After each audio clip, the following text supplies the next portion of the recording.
Jeg kan sagtens passe mit arbejde med den sygdom. Den står overhovedet ikke i vejen for det. Jeg siger på den måde, jeg har ikke haft fravær på grund af sygdom de sidste 4 år overhovedet. Så det går meget godt. Mit problem er, og nu er jeg selvstændig erhvervsdrivende, at i perioder har jeg meget travlt. Og når jeg har det, så synes jeg, det bliver frygtelig svært lige pludselig at finde tid til at klemme den der times motion ind om dagen, som jeg helst skal have.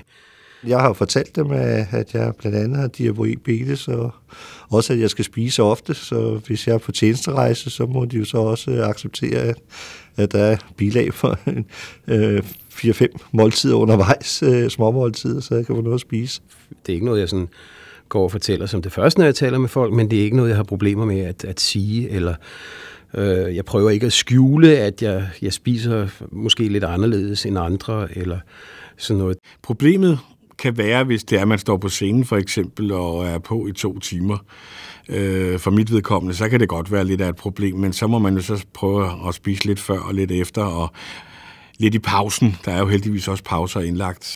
Jeg fortalte det ikke til Gud og hver mand, men jeg fortalte det de folk, som det ville være godt, at de vidste det. Det har været rart at snakke med kolleger og med chef om det, sådan så at alle ved, hvor man står henne. Jeg synes ikke, at det er noget, man skal gå og skjule. Jeg sagde bare, at jeg havde fået diabetes 2, og at det så medførte, at jeg ikke kunne spise så fedt, og at jeg ikke skulle have for meget sukker. Men i øvrigt, så skulle de ikke bekymre sig så meget om det, for det skulle jeg nok finde ud af. Det har ikke været nogen belastning for mig endnu, så arbejdet fortrænger tankerne om sygdommen, vil jeg sige.